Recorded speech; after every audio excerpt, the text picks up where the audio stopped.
Dari beberapa startup memang mereka punya program yang beda-beda ya. Misalnya seperti Maju itu dia memang bermanfaat nanti buat UKM untuk menghadirkan POS yang memang tidak berbayar, dan ada juga yang untuk UKM yang memang sudah kelasnya udah menengah ke atas.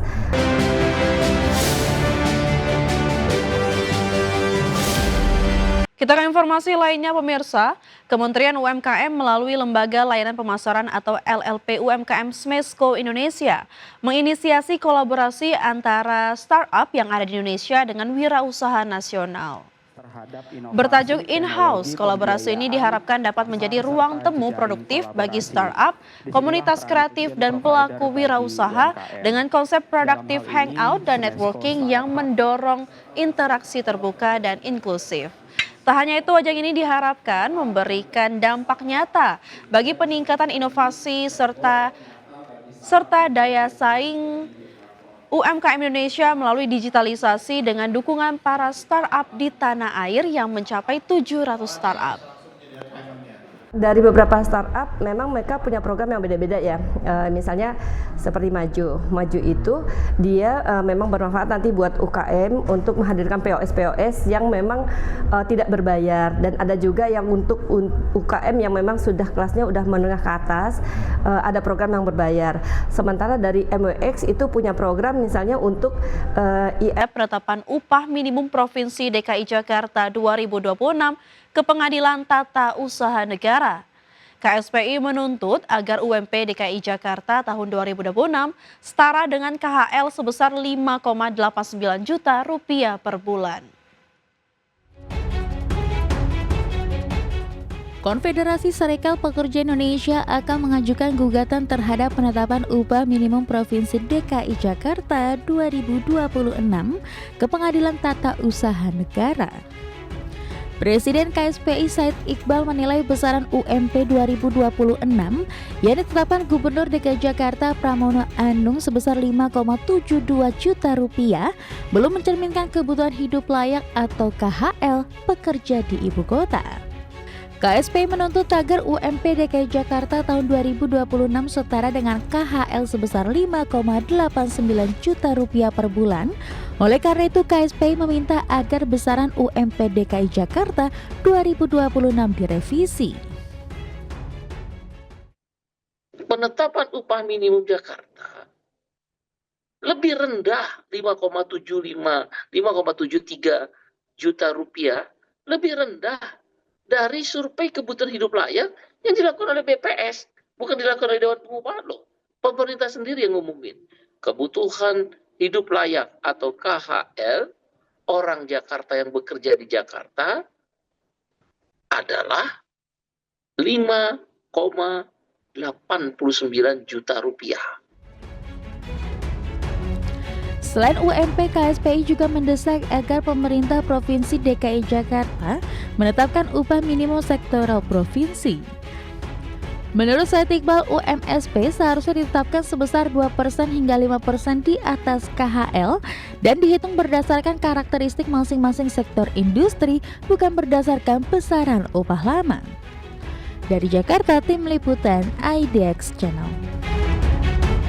Ya, sementara itu menanggapi adanya protes dari kalangan buruh terkait besaran upah minimum provinsi yang telah ditetapkan, Menteri Koordinator Bidang Perekonomian Erlangga Hartarto memastikan formulasi penetapan UMP tahun 2026 telah mempertimbangkan indikator ekonomi seperti inflasi hingga pertumbuhan ekonomi di setiap daerah.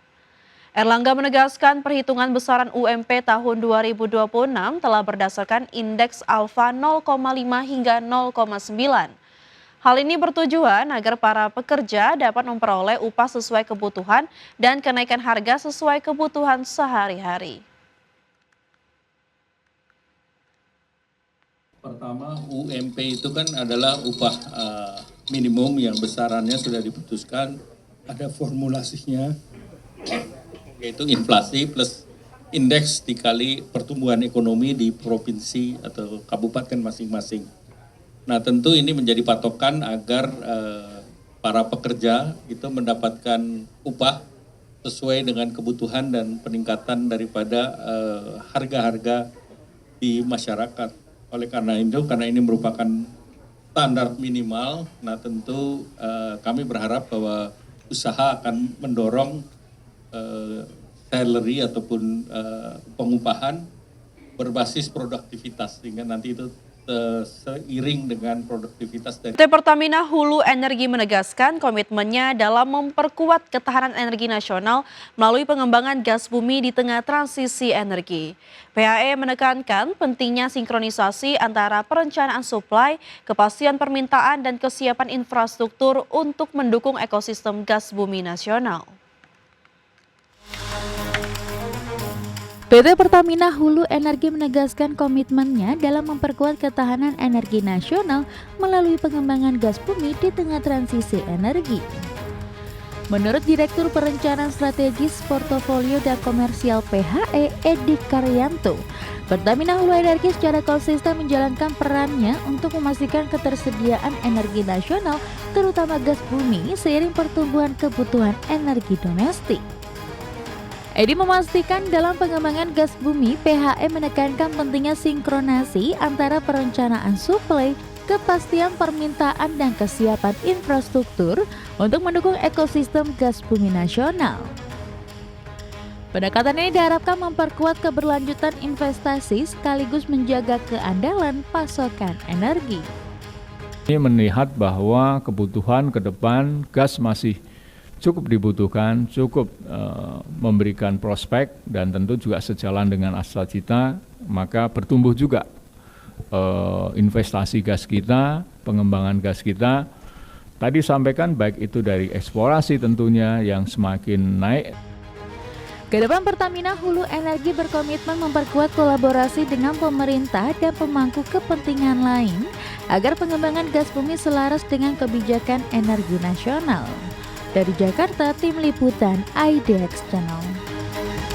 PT Pertamina Hulu Energi menegaskan komitmennya dalam memperkuat ketahanan energi nasional melalui pengembangan gas bumi di tengah transisi energi.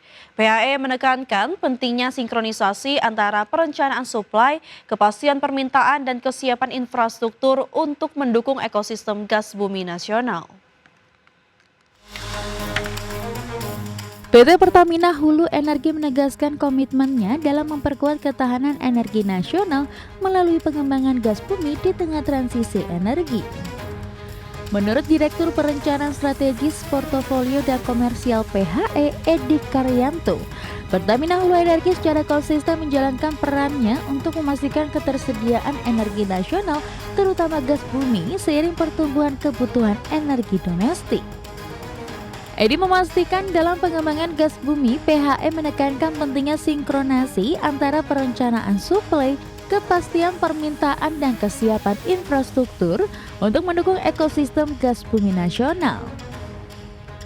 Pendekatan ini diharapkan memperkuat keberlanjutan investasi sekaligus menjaga keandalan pasokan energi. Ini melihat bahwa kebutuhan ke depan gas masih cukup dibutuhkan, cukup memberikan prospek, dan tentu juga sejalan dengan asal cita, maka bertumbuh juga investasi gas kita, pengembangan gas kita. Tadi sampaikan baik itu dari eksplorasi tentunya yang semakin naik. Kedepan Pertamina Hulu Energi berkomitmen memperkuat kolaborasi dengan pemerintah dan pemangku kepentingan lain agar pengembangan gas bumi selaras dengan kebijakan energi nasional. Dari Jakarta, Tim Liputan IDX Channel.